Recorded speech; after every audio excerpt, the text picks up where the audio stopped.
So a very good morning dear students, welcome to my channel Maths with Mahanti sir. Children, in this class, in the previous class we discussed how to construct frequency polygon using histogram. Today let us discuss how to construct frequency polygon even without using histogram. It is possible. Let us see how. See, in order to construct frequency polygon without using histogram, what we will do?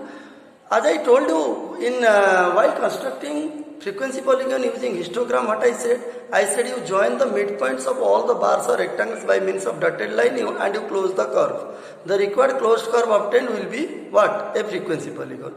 So as now we are not supposed to construct the histogram. That means as we want to construct the frequency polygon without using histogram. So what we will do? Definitely we will take what?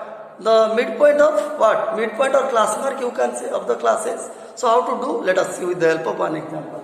Suppose you are given, this continuous frequency distribution 0 to 2, 2 to 4, 4 to 6. You see, all the classes are continuous 0 to 2, 2 to 4, 4 to 6, 6 to 8, 8 to 10. That means in all the classes upper limit and lower limit coincide. Okay, so it is a continuous frequency distribution. Having width same, you see, width is 2, size is 2. And the frequencies are given. So in order to construct the frequency polygon, what you will do? You will not construct the histogram. Then how to do? Find the midpoint of each class. You know what is class mark? CM. Class mark or midpoint. It is the average of the two class limits. Lower limit plus upper limit divided by 2. See, 0 plus 2 divided by 2, 1. 2 plus 4, 6. 6 divided by 2 is 3. 4 plus 6, 10. 10 divided by 2 is 5. So find all the midpoints. Okay. Find all the midpoints of all the continuous classes in order to construct frequency polygon without histogram. So the first step is find all the midpoints or class mark of all the continuous classes. So these are the classes. Then these are the midpoints or class marks of the continuous classes. Then what you will do? Then take x-axis and y-axis. Then choose appropriate scale. Choosing appropriate scale in both x-axis and y-axis. What you will do? Represent the class mark. You see, represent the class marks along x-axis, midpoint. Midpoint of classes represent along x-axis and the frequencies along y-axis. Okay. On choosing appropriate or suitable scale, represent the class marks or midpoints along x-axis and frequencies of those classes along y-axis. Okay. Now you plot points. You need see what is the first point. You see. The first point will be 1 and 2 because we are representing class mark along x-axis and frequency along y-axis. So 1 is the x component, x coordinate, and 2 is the y coordinate, and you know how to plot points in Cartesian plane. So plot point 1 and 2. See, this is 1, this is 2, this one is 2. So 1 and 2. This point will be B will be the point whose coordinates will be 1 and 2. Similarly, the next is 3 and 4. See, 3. Here it is 4. 3 and 4. X coordinate is 3, y coordinate is 4. So you plot the points. Plot the points taking this one as x coordinate and this one as y coordinate. So you will get all the points. Plot all the points taking the x coordinate and y coordinate. Which will be the x coordinate? Midpoint or class mark will be the x coordinate and frequency will be the y coordinate of that point. Okay, and you know how to plot points. So plot the points taking class mark or midpoint and frequency in the Cartesian plane. So what points are obtained? You see B, C. So what will be the coordinates of this point? It will be 1 and 2. C will be 3 and 4.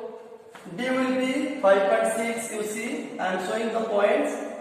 E will be 7 and 8. 7 and 8. X coordinate, Y coordinate.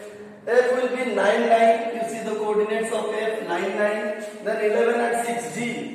G is the point whose coordinates are 11 and 6. 11 is the what? Class mark or midpoint and 6 is the frequency.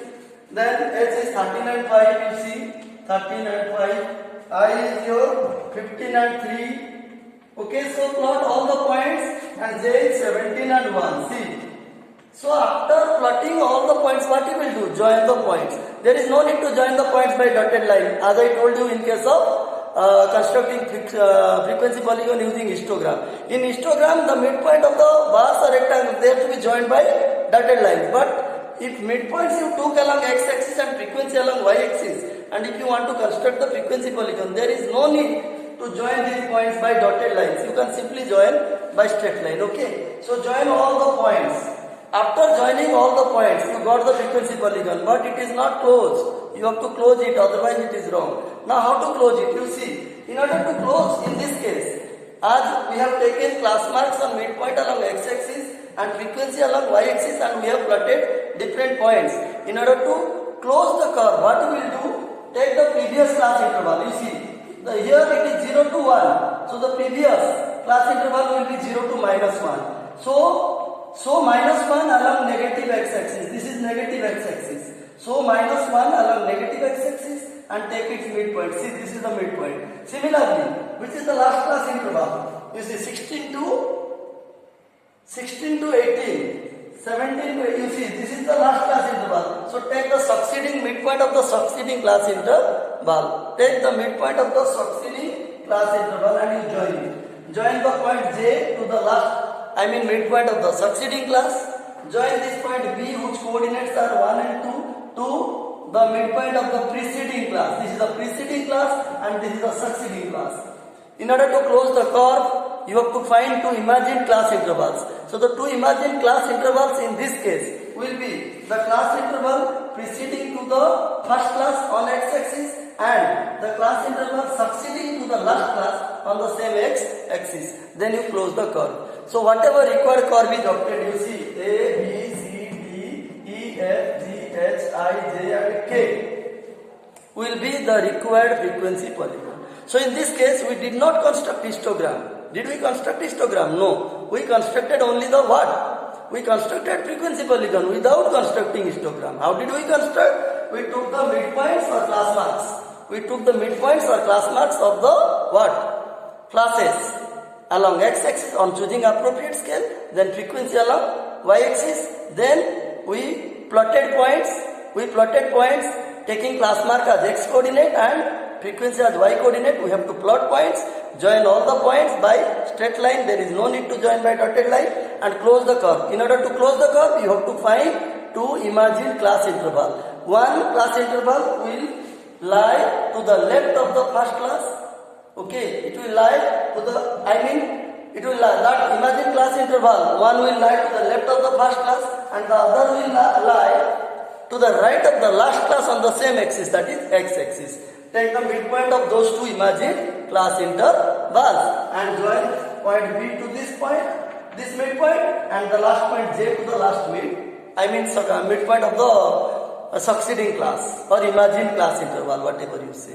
So you will get a closed curve, and that closed curve is nothing but the frequency polygon. So in this way, we can construct frequency polygon using histogram as well as without using histogram. Children, I hope you understood both the ways how to construct frequency polygon using histogram and without using histogram. So with this, we came to the end of all the graphical method of representing data as given in your NCERT syllabus of class 9, and I am sure you must have understood how to construct histogram as discussed in all histogram of 4 different cases I discussed in 4 classes. You must have understood, and how to construct frequency polygon using histogram and without using histogram, whatever I discussed in the last 2 classes regarding frequency polygon, you must have understood. Frequency polygon is nothing but a closed curve. We can construct it using histogram and without using histogram. Just the point of two imagined class interval is very important in order to close the curve. It is a closed curve. You have to close the curve, otherwise the frequency polygon will be wrong. Children, I hope whatever I discussed regarding frequency polygon